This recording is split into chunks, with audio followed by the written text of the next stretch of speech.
The chains bit deeper into Jake's wrists with every struggle. "Stop fighting, Ranger. It'll only hurt worse." The voice came from behind the tree, rough, mocking. Jake couldn't see the man's face, only the glint of a knife as it tapped against the bark near his ear. "You should have stayed out of our business," the man continued. "Now you'll learn what happens to nosy rangers." A sharp click echoed, a padlock snapping shut. Jake yanked at the chains, but the metal only dug deeper into his skin. Blood trickled down his fingers. "Who are you?" Jake demanded, his voice hoarse. No answer, just fading footsteps. Then, silence. The desert stretched endlessly around him. No wind, no birds, just the scorching sun and the slow drip of his sweat mixing with blood in the dirt. Hours passed. The shadows grew longer. The heat became unbearable. Then a sound, not footsteps, not voices, breathing, low, steady, close. Jake's head snapped up, his heart pounded. 5 shadows moved through the brush, silent, deliberate. Coyotes? But as they stepped into the fading light, Jake's breath caught. German shepherds. Not wild, not lost, trained. The lead dog, a massive male with a scar slicing through one eye, stopped inches from Jake's boots. His golden gaze locked onto Jake's, unblinking. No growl, no bark, just calculation. Then the dog lunged, not at Jake, at the chains. His teeth clamped onto the metal links, pulling. Another shepherd circled the tree, sniffing the lock. A third stood guard, ears twitching at every distant sound. Jake's pulse raced. These aren't just dogs, they're here for a reason. But who sent them, and why? The lead dog's teeth scraped against the metal chain, the sound sending shivers down Jake's spine. He could feel the animal's raw power as it yanked at the restraints, muscles rippling under its thick coat. The other dogs moved with eerie coordination, one sniffing the lock, another circling the area with its ears perked, listening for danger. Jake's mind raced. These weren't random strays. They worked like a tactical unit, silent and precise. He had seen K9 units before, but never dogs this disciplined without handlers. The scarred shepherd suddenly stopped pulling and locked eyes with Jake again, as if waiting for something.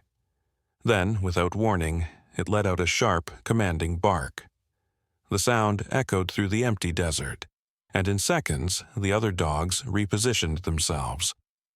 One of them, a younger female with a dark muzzle, dug at the base of the tree, her paws kicking up dust.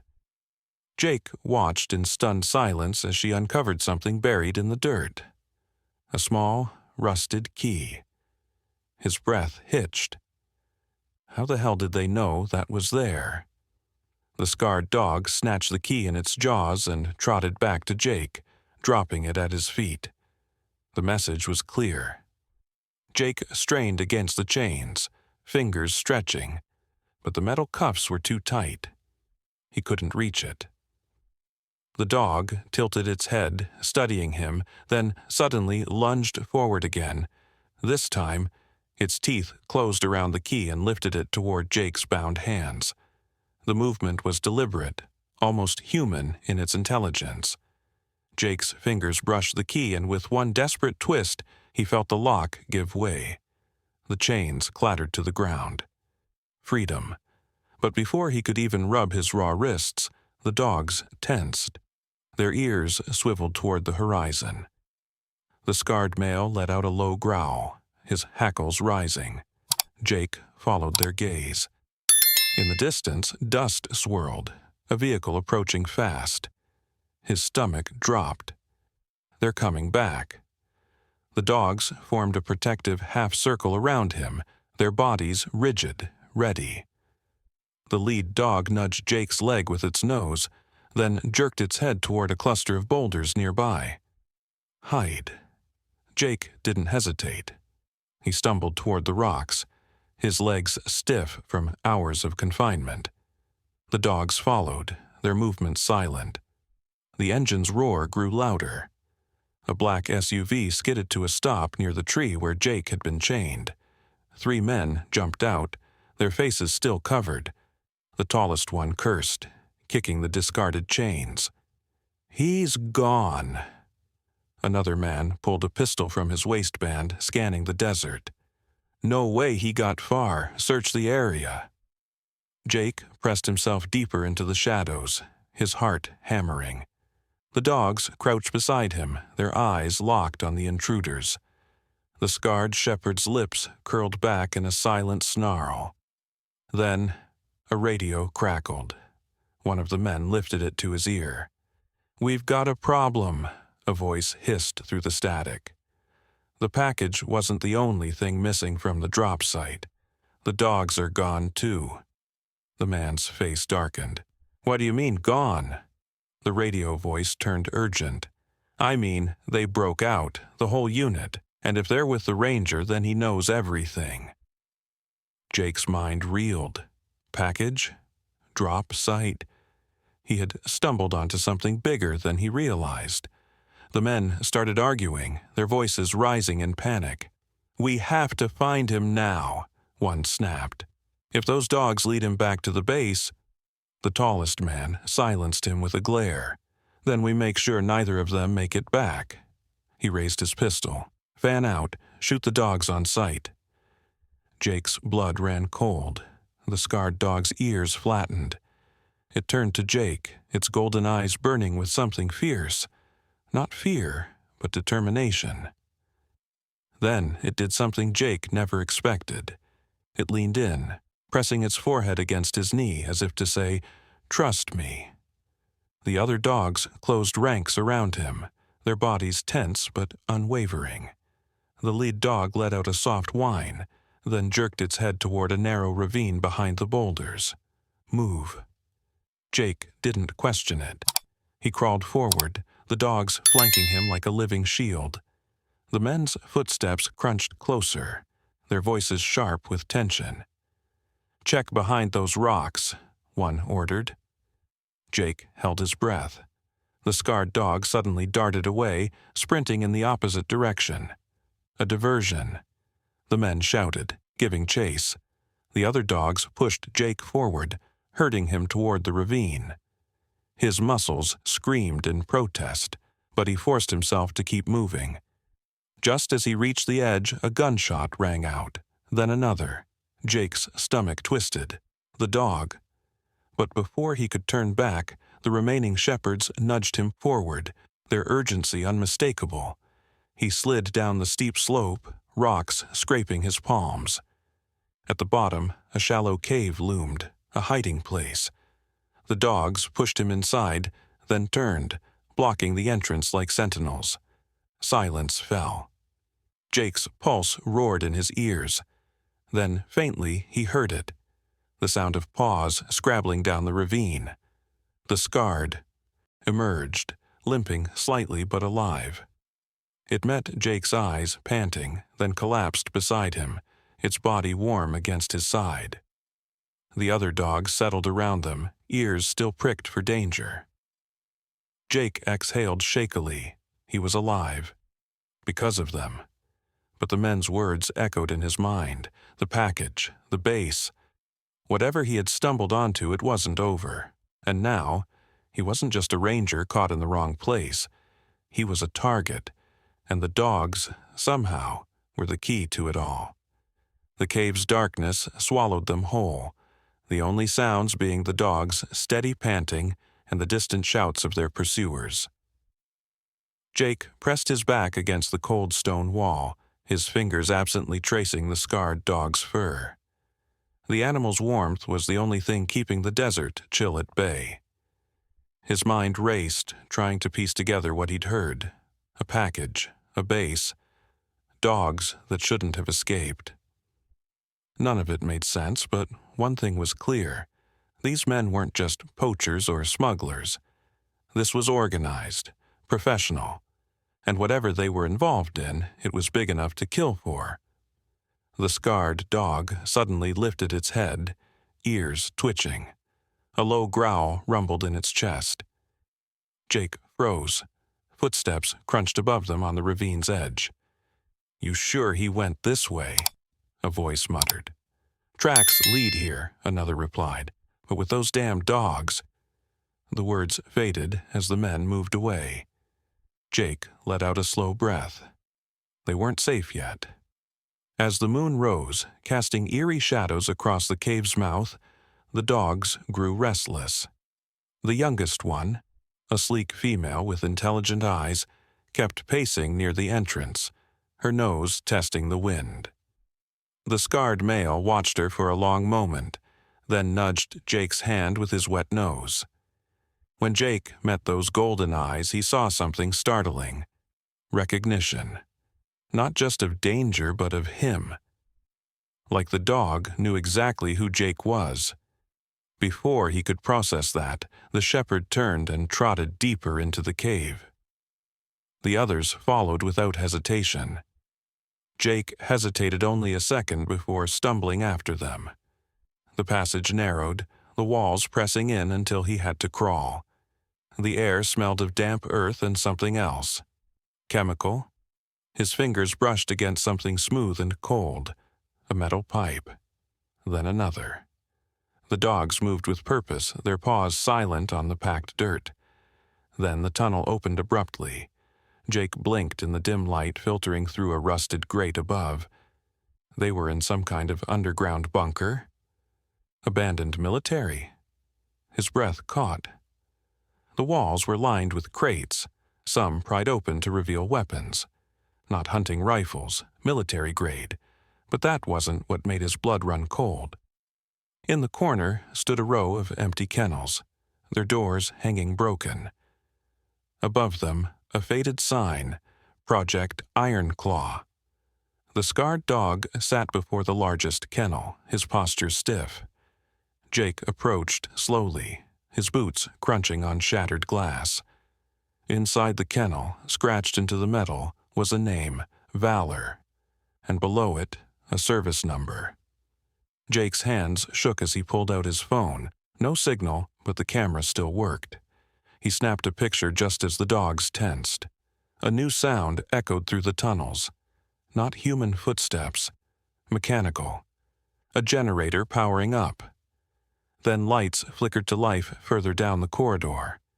The dogs closed ranks around Jake, their growls harmonizing into a deadly chorus. From the shadows emerged a figure, not one of the masked men. A woman in a torn lab coat, her face gaunt with exhaustion. She froze when she saw them, her eyes widening at the scarred dog. "Valor?" she whispered. The dog's ears pricked. The woman took a shaky step forward. "You came back." Her gaze darted to Jake. "And you brought a ranger, smart boy." She reached into her coat. The dogs snarled in warning, but what she pulled out wasn't a weapon. It was a USB drive. "This is what they'll kill for," she said, her voice raw. "Proof of what they've been doing out here, training dogs to—" A sudden explosion rocked the bunker. Dust rained from the ceiling. The woman's face paled. "They found us." She shoved the drive into Jake's hand. "Run. Take them and run. If they get their hands on these dogs again—" Another explosion, closer this time. The lights flickered. The scarred dog, Valor, barked sharply and nipped at Jake's sleeve, pulling him toward a ventilation shaft. The woman didn't follow. "Go!" she screamed, as the first armed figures appeared at the far end of the corridor. "I'll hold them off." The last thing Jake saw before the dogs herded him into the shaft was the woman pressing a button on the wall. Alarms wailed, red lights strobed, and beneath the chaos he heard her final words, "Destroy Project Ironclaw." Then the shaft collapsed behind them, sealing them in darkness. The dogs pressed close, their bodies trembling but resolute. Jake's fingers tightened around the USB drive. Whatever nightmare he'd stumbled into, it was far from over. And these dogs, these incredible, impossible dogs, were the only ones who knew the full truth. Valor's wet nose nudged his cheek, as if to say, "Keep moving." So he did, deeper into the unknown, toward answers, toward danger, toward whatever waited in the shadows of Project Ironclaw. The ventilation shaft narrowed dangerously as they crawled, the metal walls pressing in until Jake could barely lift his head.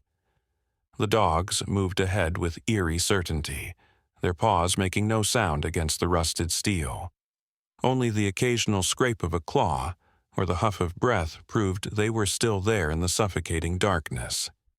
Jake's elbows burned from crawling, his injured wrists leaving smears of blood that gleamed black in the faint light filtering through occasional grates. The USB drive dug into his palm, its sharp edges a constant reminder of the woman's warning. Destroy Project Ironclaw. But what was it? And why were these dogs, especially Valor, so crucial to it? A sudden whine from up ahead made him freeze. The shaft ended abruptly at a vertical drop.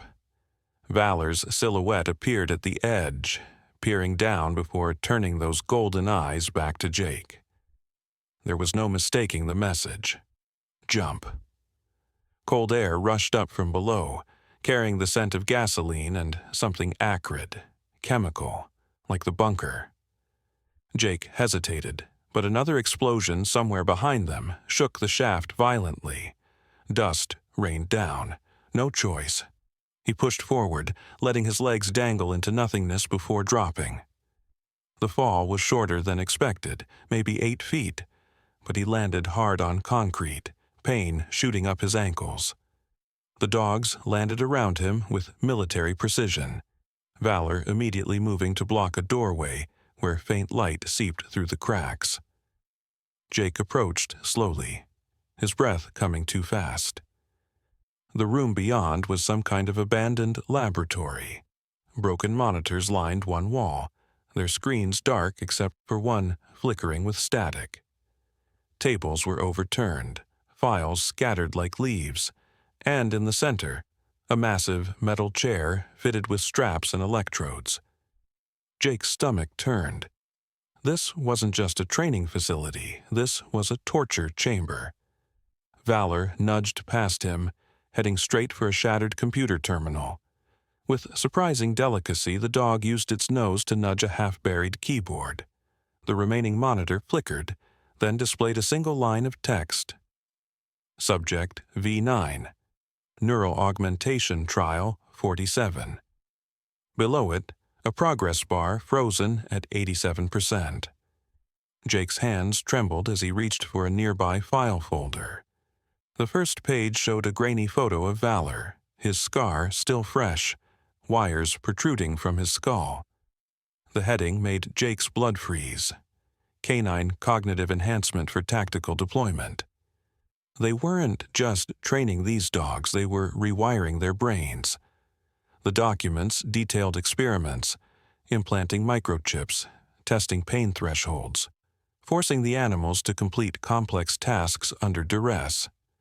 Some pages were stamped, terminated in red. Others bore a single chilling word, successful. A sudden clang from the hallway snapped Jake's head up. The dogs formed a tight circle around him, their growls vibrating the air. Valor positioned himself directly in front of Jake, his scarred face illuminated by the dying monitor's glow. The door burst open. Not the armed men, a single figure in a tattered lab coat dragging a leg, the woman from before. She collapsed just inside the threshold, blood soaking through her sleeve. "They're coming," she gasped. "You have to get them out." Her eyes locked onto Valor with desperate intensity. "You remember, don't you? You remember her." The dog whined, pressing close to her. The woman fumbled in her coat, producing a dog tag on a broken chain. She pressed it into Jake's hand. The name etched there made his throat close up. Captain Elena Reyes, K9 Unit. Boots pounded down the distant hallway. The woman shoved Jake toward an air duct. Go! The canyon, there's a rendezvous point. Valor hesitated, licking her face once before obeying. As Jake and the dog scrambled into the duct, the woman pulled a device from her pocket. Her final words followed them into the dark. Don't let them restart the program. Then the world exploded in heat and noise. The duct collapsed behind them, sealing off the lab and her forever. Jake ran blindly, the dog tag biting into his fist. The pieces were coming together in the worst way. Captain Reyes must have been Valor's original handler. Something went wrong with Project Ironclaw. The dogs escaped. And now, someone was willing to burn everything down to keep it secret. The duct opened onto a rocky outcrop overlooking a moonlit canyon. Far below, a single light flickered. A cabin. Safe house? Trap? Valor sniffed the wind, then looked back at Jake with those uncanny golden eyes. The choice was clear. They had to reach that light. Because one terrible truth was now undeniable. These weren't just enhanced dogs. They were the last surviving witnesses to something monstrous. And Jake, whether by chance or fate, had become their only hope. The descent into the canyon was treacherous, every loose rock and crumbling ledge threatening to send Jake tumbling into the abyss below. The dogs moved with supernatural grace, their enhanced bodies navigating the terrain effortlessly, while Jake struggled to keep up, his muscles screaming in protest. Valor kept circling back to nudge him forward, those golden eyes reflecting the moonlight like twin beacons in the dark. The single light from the cabin grew brighter as they neared, but something felt wrong. The silence was too complete, the air too still. No crickets, no wind, just the occasional skitter of pebbles underfoot. Jake's hand drifted to the dog tag around his neck, fingers tracing the engraved name. Captain Elena Reyes. Who was she to Valor?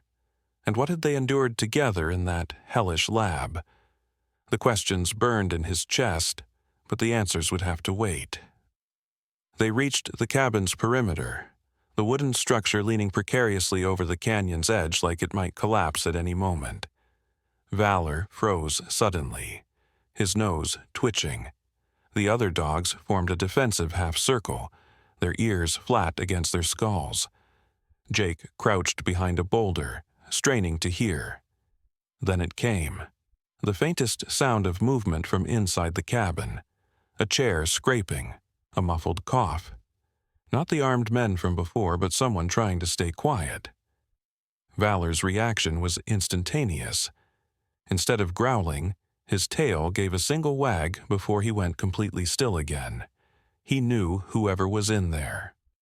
Before Jake could stop him, the scarred dog trotted toward the cabin's front door and scratched at it lightly. A pause. Then the door creaked open just enough to reveal a single bloodshot eye peering out. A woman's voice, cracked with exhaustion, whispered one word. "Valor?" The door swung open fully, and Jake's breath caught in his throat. The woman standing there was ghostly pale, her military buzz cut growing out unevenly, dark circles under her eyes like she hadn't slept in weeks. But it was the scars that told the real story.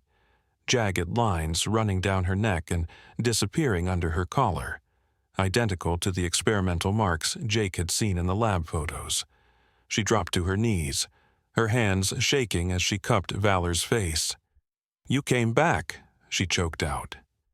The dog whined, licking her cheeks as the other canines crowded around her, tails wagging in quiet recognition. Then her eyes snapped up to Jake, and the warmth vanished. "Who the hell are you?" Jake stepped forward slowly, hands raised. "Ranger Jake Carter. These dogs, they saved me." He pulled the USB drive from his pocket. "A woman in the lab gave me this. Said it would destroy Project Ironclaw."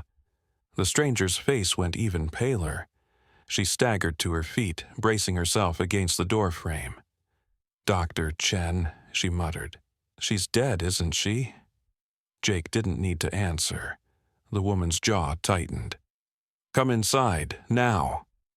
The cabin's interior was a war zone. Maps pinned to every wall, red strings connecting photos of military officials and research facilities. A makeshift radio setup crackled in the corner, picking up garbled transmissions. But what made Jake's blood run cold was the centerpiece. A blown-up photograph of a military compound with the words "Iron Claw Phase 2" scrawled across it in red marker. The woman, Captain Reyes, it had to be her, limped to a rusted filing cabinet and pulled out a bottle of whiskey. She took a long swig before speaking. "You don't know what you're carrying, do you?" She pointed at the USB. "That's not just evidence, it's the kill switch." Jake frowned. "For the project?" Reyes barked a laugh. "For the dogs." She tapped her temple. "The implants they put in their brains." Chen designed a remote shutdown protocol in case the subjects became unstable. But the brass realized they could weaponize it. Turn these dogs into living bombs and detonate them remotely if they were ever compromised. She looked at Valor, her eyes wet. "We helped them escape before they could activate the protocol, but they've been breeding a new batch, more obedient, more disposable." A sudden burst of static from the radio made them both jump.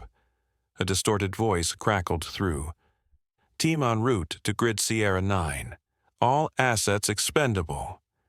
Reyes lunged for the radio, turning the volume down. Her hands were shaking. "They're coming. They must have tracked the dog's implants." She rushed to a locker in the corner and threw it open, revealing an arsenal of weapons. She tossed Jake a pistol.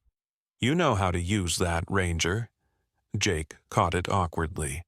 "Enough to—" A thunderous explosion rocked the canyon. The cabin windows shattered as a fireball lit up the night sky from the direction of the lab. Reyes cursed, grabbing a rifle.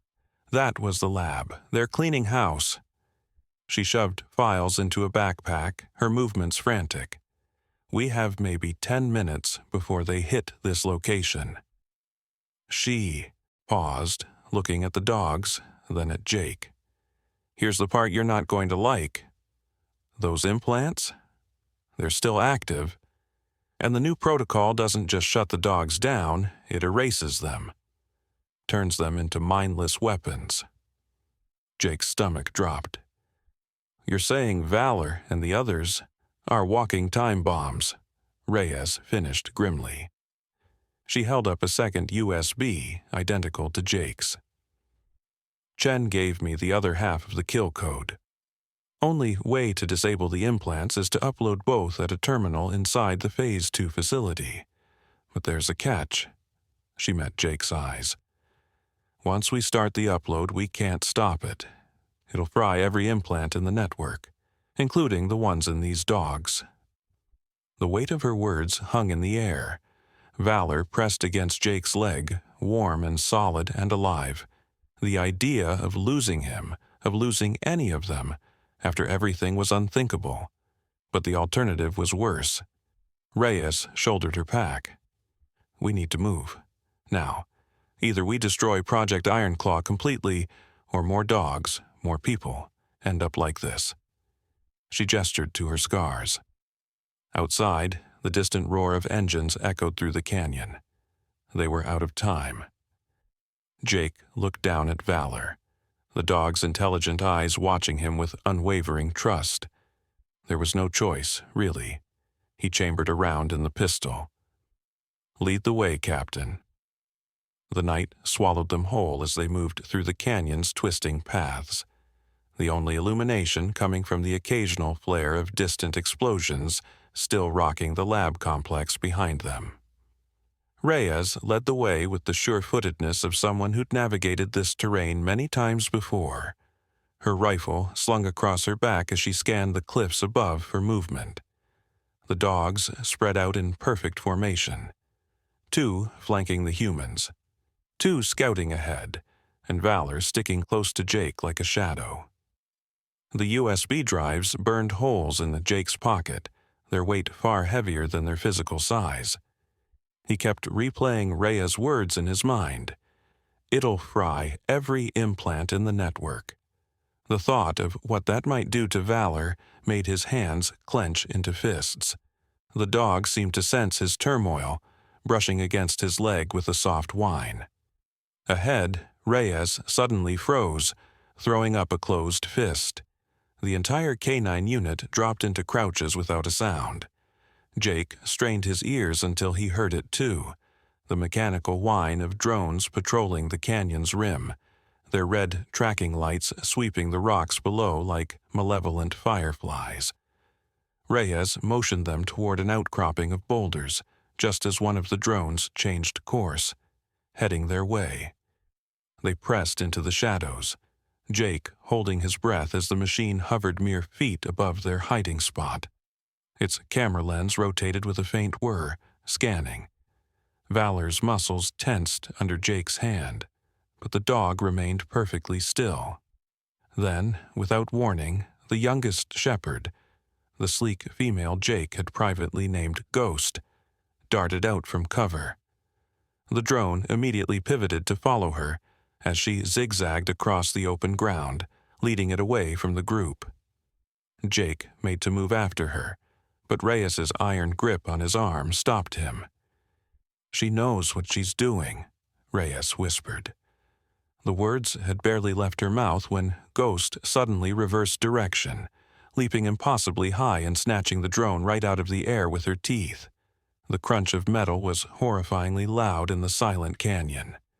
The dog landed gracefully, shaking the broken device like a rag doll before dropping it and trotting back to them, her tail held high. Reyes exhaled sharply. "See? Phase 1 training. Tactical drone neutralization." The admission sent a chill down Jake's spine. Just how much had these dogs been engineered to do? They pressed onward, the terrain growing steeper until they reached a sheer cliff face. Reyes didn't hesitate, feeling along the rock until her fingers found a nearly invisible seam. With a grunt, she pried open a hidden panel to reveal a keypad. "Emergency access tunnel," she muttered as she punched in a code. Built during Cold War paranoia. Ironclaw repurposed it. The rock face shuddered, then slid aside with a groan of disuse, revealing a dark tunnel that smelled of damp concrete and something sharper. Chemical. Medicinal. The dogs entered first, their noses working overtime. The moment Jake stepped inside, the door sealed behind them with a final sounding thud. The tunnel opened into a massive underground hangar that defied logic. This far into the wilderness, this deep below the earth, someone had built a facility that rivaled military bases Jake had seen in documentaries. Towering server banks lined the walls, their lights blinking rhythmically. In the center stood rows upon rows of empty kennels, each equipped with restraints and IV poles. But it was the far wall that made Jake's blood turn to ice. Dozens of large incubation pods glowed under harsh fluorescent lights, each containing a floating canine form in some stage of development. Some barely more than embryos, others nearly full-grown shepherds suspended in amniotic fluid, their bodies twitching as if dreaming. Phase 2, Reyes spat. Cloning. Faster production of compliant units. She gestured to the dogs with them.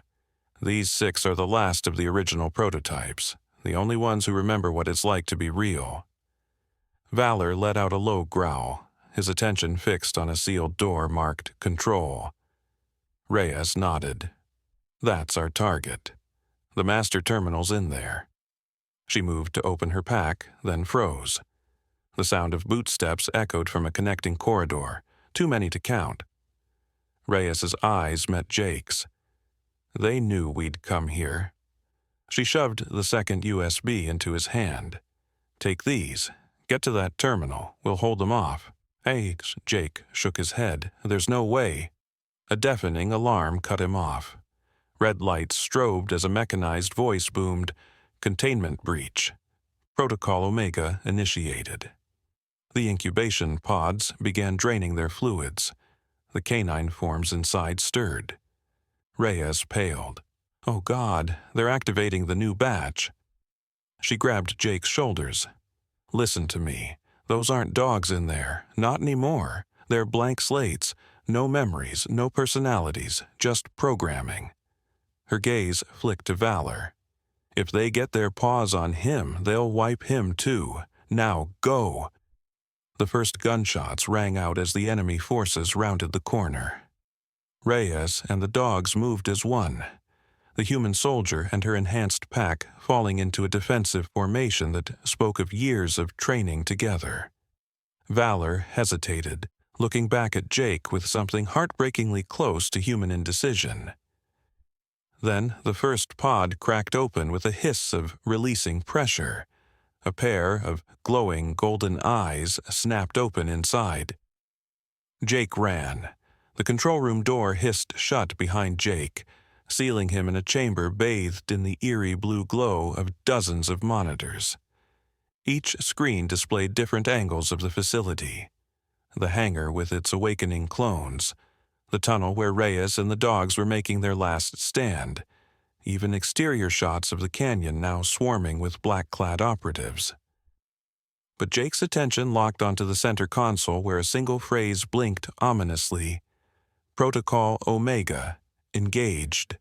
His hands shook as he inserted both USB drives into the terminal, the screen immediately flooding with lines of code. A progress bar appeared. "Kill switch initializing. 2% complete. Too slow."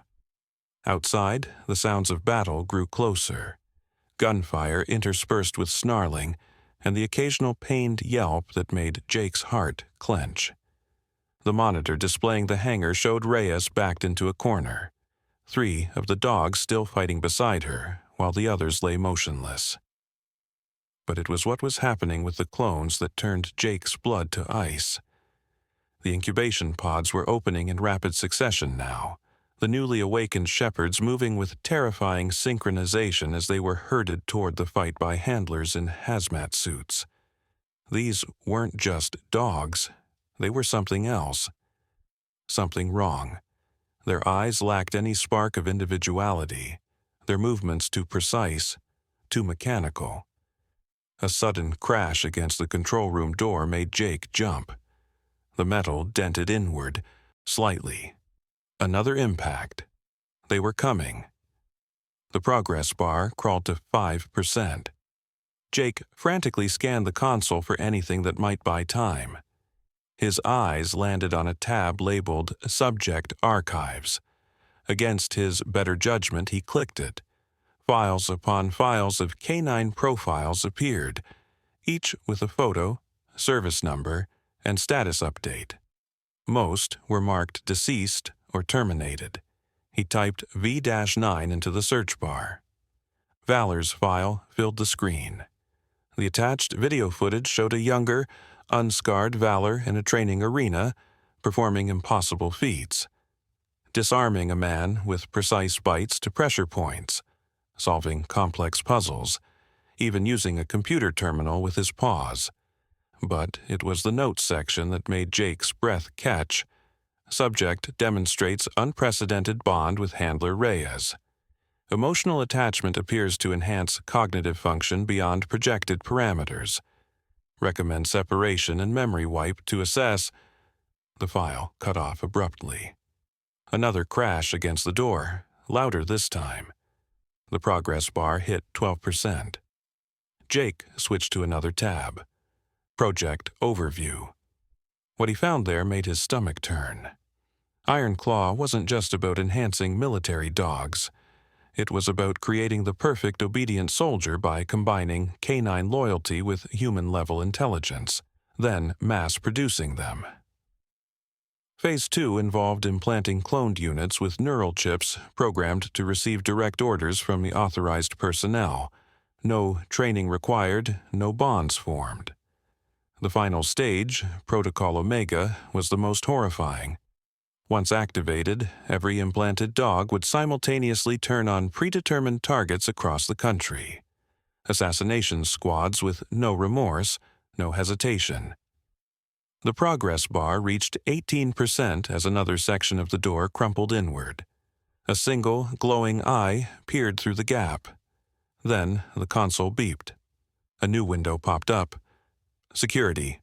Override detected. Primary user identified Captain Elena Reyes. Jake stared. How? She was out there fighting, unless... His fingers flew across the keyboard, pulling up the facility's security feed. The camera outside the control room showed a nightmarish scene. Reyes was down on one knee, blood pouring from a wound in her side, but still firing. Only one dog remained standing. Ghost, the young female, protecting her handler's flank with savage efficiency. The other dogs, including Valor, lay strewn across the floor. But as Jake watched, Valor's paw twitched. The scarred dog lifted his head weakly, locking eyes with the camera as if he knew Jake was watching.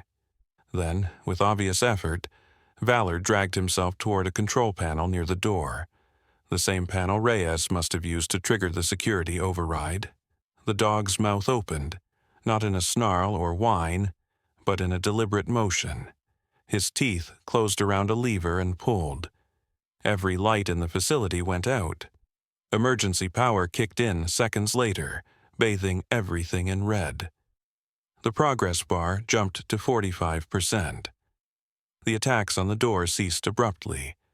Jake rushed to the security feed just in time to see the clones behaving erratically, some shaking their heads like they were in pain, others collapsing entirely.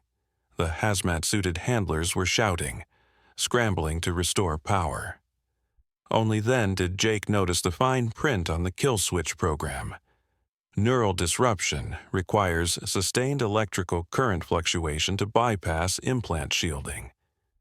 Valor had bought them time. The progress bar hit 67%. A new sound emerged from the speakers, not alarms, but a voice. Jake. It was Reyes, her voice weak but clear over the comm system. Listen carefully, the clones. They're not the real threat. The chips, they can be controlled remotely. By anyone with the codes, there's a list, targets. Gunfire interrupted her. When she spoke again, her voice was fainter. Check. File Delta 7. Your name. It's on. The line went dead. Jake's fingers trembled as he searched for the file. When it opened, his vision swam. Delta 7 wasn't an assassination list. It was an insurance list. Names of people who knew too much about Ironclaw and needed to be eliminated if the project was ever compromised. Rangers, journalists, politicians. And there, halfway down, was his own name alongside a photo from his park ID. This wasn't random. He'd been targeted deliberately. The progress bar reached 89%. The door shuddered again, this time from something much stronger than human hands. The clones had recovered. Then, with a final beep, the console flashed. Kill switch activated. Purging all neural implants. A wave of visible energy pulsed through the facility, knocking out every screen momentarily. When they flickered back on, the security feeds showed the clones collapsing like marionettes with cut strings. The control room door's locking mechanism disengaged with a hiss. Jake grabbed a fallen pipe as a weapon, steeling himself for whatever waited outside. What he found was a graveyard. The clones lay motionless. The surviving handlers were either unconscious or fleeing, and in the center of it all, Valor stood over Reyes's body, his head bowed. The dog looked up as Jake approached, his golden eyes filled with something no machine could ever replicate. Grief. Reyes's hand still clutched the fur at Valor's neck, her other hand resting on the control panel she'd sacrificed herself to reach. The panel's screen displayed one final message. Good boy. But as Jake knelt beside them, a new sound cut through the silence, the distant whine of approaching helicopters. Reinforcements. Valor's ears pricked up. The dog locked eyes with Jake, then limped toward a side exit, pausing to look back expectantly. The message was clear. It's not over. Somewhere out there, someone still had the codes to control whatever remained of Project Ironclaw, and Jake's name was still on that list. The desert air burned Jake's lungs as he stumbled after Valor through a narrow crevice in the canyon wall, the distant thrum of helicopter blades growing louder behind them. The dog moved with single-minded purpose despite his injuries, his paws leaving faint bloodied prints on the sandstone. Every few yards, Valor would pause and look back, those golden eyes gleaming in the moonlight as if to make sure Jake was still following. The USB drives weighed heavily in Jake's pocket, along with the terrible knowledge that his name was on an assassination list. Why him? What had he stumbled upon that made him a threat? The crevice opened suddenly onto a hidden ledge overlooking the entire facility. From this vantage point, Jake could see the black helicopters landing, figures in tactical gear swarming like ants over a carcass. But it was the insignia on the choppers that made his blood run cold, not military, not government. A private security firm's logo, Ironclaw Solutions. The project had never been shut down. It had just gone corporate. Valor whined low in his throat, drawing Jake's attention to a rocky outcropping below where two figures stood apart from the chaos. Even from this distance, Jake recognized the taller man's posture. Sheriff Dalton, the man who'd supposedly been arrested for his involvement in the initial attack. He was speaking animatedly to a woman in a crisp white lab coat who kept nodding while scrolling through a tablet. Jake strained to hear, catching only fragments over the wind. Protocol can still be salvaged, and the Ranger knows too much. Then, clear as day, activate the remaining assets in the field. The woman tapped her screen, and a map projected into the air between them, dozens of red dots scattered across the southwest. Each one pulsed rhythmically. Jake's stomach dropped. More facilities, more clones, and now they were being mobilized. A sharp pain lanced through Jake's side as Valor suddenly clamped down on his sleeve, dragging him backward into the shadows, just as one of the mercenaries scanned the cliffs with night vision goggles. They held their breath until the man moved on. Valor released his grip, but his eyes remained fixed on Jake with unsettling intensity. The dog pawed at the ground near Jake's boot until a small object was uncovered. Rhea's dog tags, which must have fallen during their escape. Jake picked them up, turning them over to reveal coordinates etched into the metal. A location? A safe house? Before he could ponder further, Valor stiffened. The wind shifted, carrying a new sound, the electronic beep of a tracking device. One of the mercenaries had picked up their trail. Jake had no weapons, no backup, just a wounded military dog and a set of coordinates that might be their only hope. Valor nudged his hand, then turned toward the steep canyon wall where a nearly invisible path wound upward. The message was clear. Move. As they climbed, Jake's mind raced. He'd thought Project Ironclaw was about creating perfect soldiers. But seeing Dalton alive, seeing those maps, this was bigger. This was about control. About having an army that could be activated with a keystroke, that would follow any order without question. And somehow, Jake had become the loose end that could unravel it all. The higher they climbed, the more the desert spread out below them. A vast, unforgiving landscape that suddenly felt infinitely more dangerous. Every shadow could hide a drone. Every canyon could conceal another facility. Valor paused at the summit, his ears twitching at some distant sound Jake couldn't hear. Then, without warning, the dog lunged forward, knocking Jake to the ground just as a sniper round whizzed through the space where his head had been. The shot came from the east. They'd been flanked. Valor didn't wait, charging toward the shooter with a vicious snarl while Jake scrambled for cover. More shots rang out, kicking up dust around them. This wasn't just a pursuit anymore. This was a hunt. And as Jake pressed himself against the rocks, watching Valor disappear into the night, one terrible realization crystallized. They'd never intended to let him leave that canyon alive. The chains, the ambush, the kill list. It had all been leading to this moment. But the question remained, why go to such lengths to eliminate a simple park ranger? Unless he'd seen something. Unless he knew something even he didn't realize he knew. The answer, if there was one, lay wherever those coordinates led. If they could survive long enough to reach them. The coordinates led them to a rusted maintenance hatch half buried in the desert scrub, its metal surface nearly invisible beneath layers of dust and sand. Valor circled the hatch twice before stopping abruptly, his ears pricking forward as he sniffed the air. Jake's fingers trembled as he brushed away the debris, revealing a keypad glowing faintly under a film of grime. The numbers 1-9-4-5 were already worn from repeated use.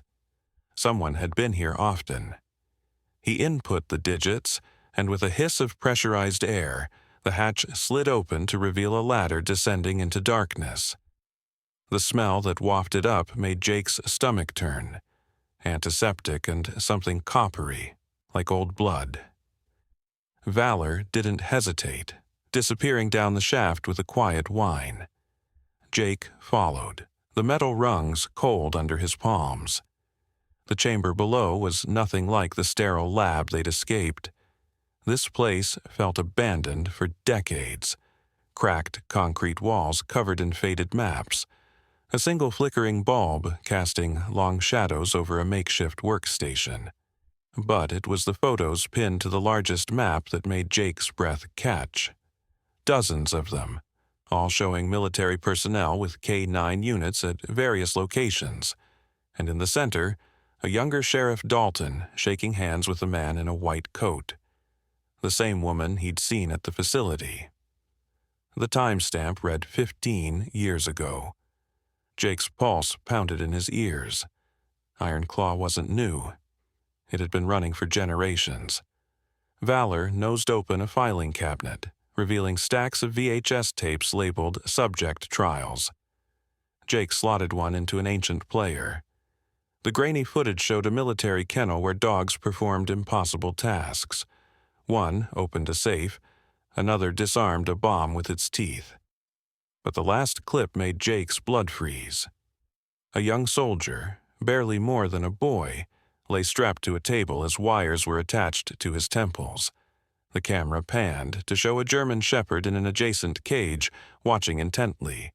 The soldier's eyes rolled back as the machine powered up, and when they reopened, they were golden. K-9. The screen went static. A metallic clang echoed from the tunnel behind them. Valor spun, teeth bared. Footsteps approached. Too light to be human. The first clone appeared in the doorway, its movements jerky like a puppet with half-cut strings. Then another, and another. Their eyes glowed faintly in the dark, but there was something different about them now, less mechanical, more aware. The lead clone tilted its head, studying Jake with eerie recognition before letting out a soft whine. Valor stepped forward, sniffing the air. Then, impossibly, the scarred dog wagged his tail. The clones weren't attacking. They were communicating.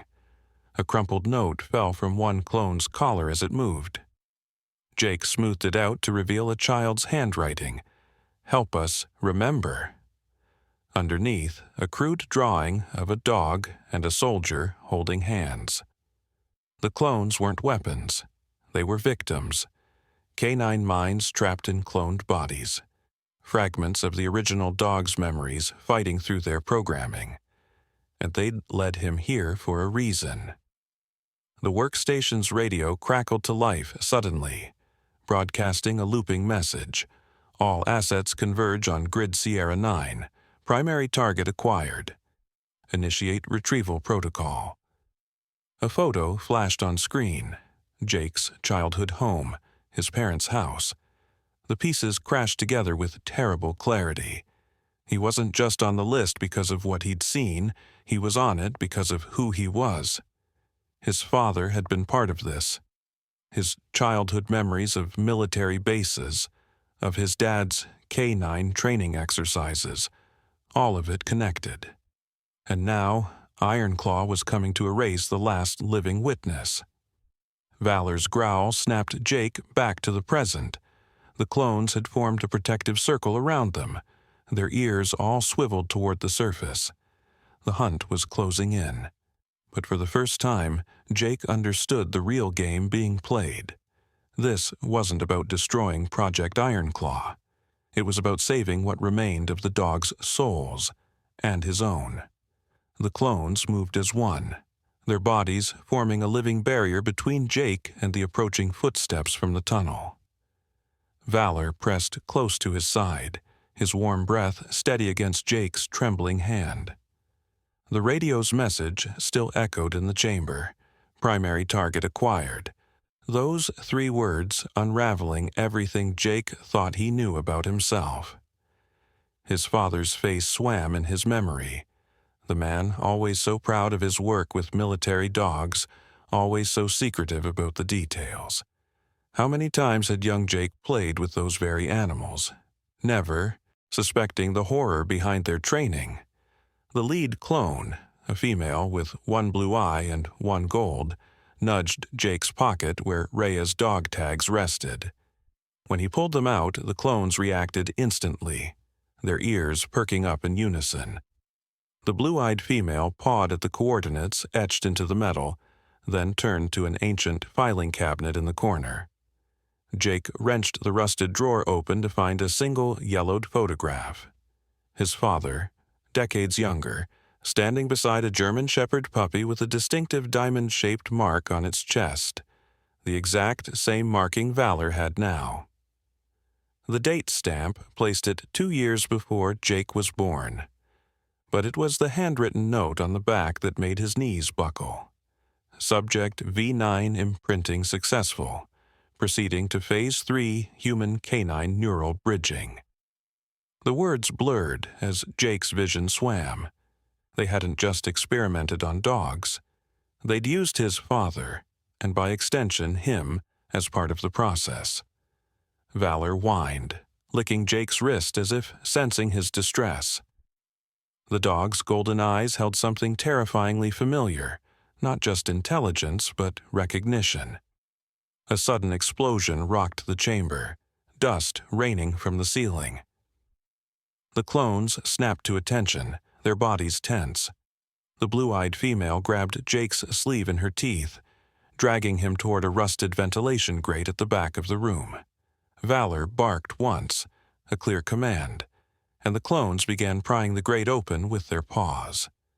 Distant shouts echoed through the tunnels. They were out of time. The clones shoved Jake into the narrow duct, their eyes pleading. This wasn't just an escape route. It was a test. The blue-eyed female dropped something at Jake's feet before sealing the grate behind him. His father's old dog tag, the serial number matching Valor's file. The air in the duct was thick with the scent of ozone and something organic, like wet fur. Jake crawled blindly, Valor's panting close behind. After what felt like hours, the duct opened into a cavernous space that took Jake's breath away. Row after row of suspended animation pods, each containing a human form floating in amber fluid. His stomach lurched as he recognized faces from the photos upstairs. Soldiers, scientists, and in the very first pod, his father, preserved like a specimen, wires snaking from his temples to a central console. The display screen flickered. Neural Archive, Subject V-9, Primary Handler. Memory extraction 97% complete. Valor let out a sound Jake had never heard from a dog before, something between a howl and a scream. The scarred dog launched himself at the pod, claws scrabbling against the glass. The console screens erupted with error messages as something in the system recognized Valor's presence. A synthesized voice intoned, "Imprint detected," restoring primary neural link. The pod's fluid began draining. Jake stumbled back as his father's eyes snapped open, golden. Canine. The man's mouth moved, but the voice that emerged wasn't human. It was a distorted amalgamation of barks and words. "Jake, run! They want what's in our blood." The pod shattered. The clones hadn't led Jake here to show him the past. They'd brought him to wake it up. And now, as the facility's alarms wailed and the first gunshots rang out behind them, Jake understood the terrible truth. Iron Claw wasn't just about controlling dogs. It was about merging man and beast into the ultimate weapon. And his family had been at the center of it all along. The thing that had been Jake's father moved with unnatural grace, its limbs jerking like a marionette learning its strings. The golden eyes, Valor's eyes, blinked rapidly, shifting between human awareness and something feral. Jake backed away until his spine hit the cold metal of another pod, his breath coming in ragged gasps. The creature that wore his father's face tilted its head, nostrils flaring as it sniffed the air between them. When it spoke, the voice was wrong, layered with growls and whines beneath the human words. "You have the marker." A clawed hand pointed at Jake's chest. "In your blood, the key to control them all." Valor positioned himself between Jake and the thing, his scarred face pulled back in a snarl, but his tail gave a single hesitant wag. The dog knew this creature, had loved it once. Alarms blared as the facility went into lockdown, red lights painting the pod room in bloody hues.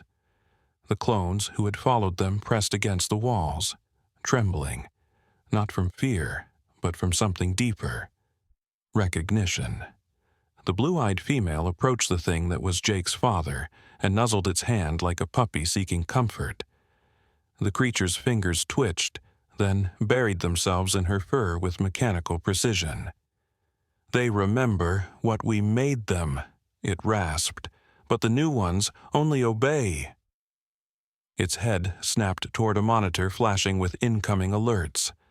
Black SUVs were converging on the surface entrance. "Dalton comes to finish what we started." Jake's mind reeled. The marker, the blood. His father's work hadn't just been training dogs, he'd been splicing their DNA with human neurons, creating a bridge between species, and somehow that legacy lived in Jake's veins.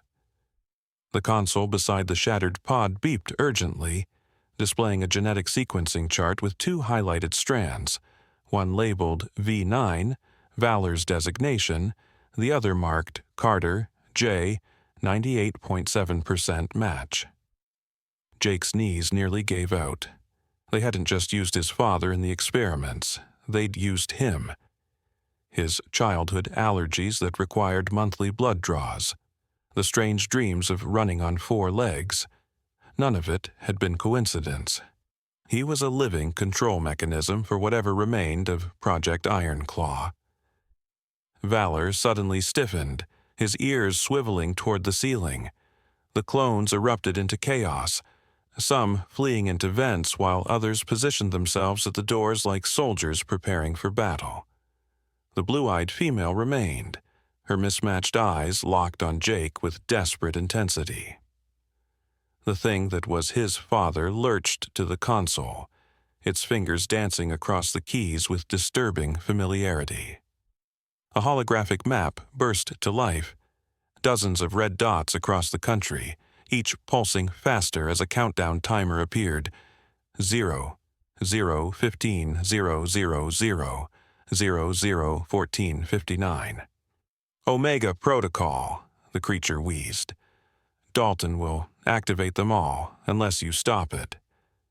The screen changed to show a live feed of the canyon facility they'd escaped, where the woman in the white coat was typing furiously at a terminal. Zooming in revealed her working on a genetic key, a vial of blood labeled Carter E., Jake's father. But the progress bar was stuck at 92%. She needs fresh sample, the creature rasped. Your blood is the only complete key. A thunderous explosion rocked the underground chamber. Dust rained from the ceiling as shouts echoed through the vents. They'd been found. Valor barked sharply, herding Jake toward a maintenance shaft while the clones formed a barricade with their bodies. The creature, his father, reached out with a trembling hand, its golden eyes brimming with tears that smelled like saline and copper. I tried to protect you from this, it choked out. Then, with sudden clarity, the howl, Jake. Use the howl, they'll answer. Before Jake could react, the creature turned and charged toward the approaching footsteps, with a sound that wasn't human or canine, but both. The blue-eyed clone shoved Jake into the shaft after Valor, her eyes pleading.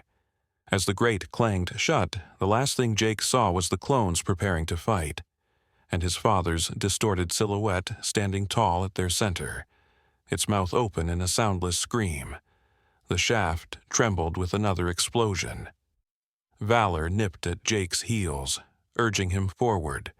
Somewhere above them, Dalton and his team were minutes away from gaining control of every enhanced canine in the country, and the only way to stop them was flowing through Jake's veins. Jake emerged from the maintenance shaft into the pale light of dawn, his body trembling with exhaustion and the weight of the truth pressing down on him.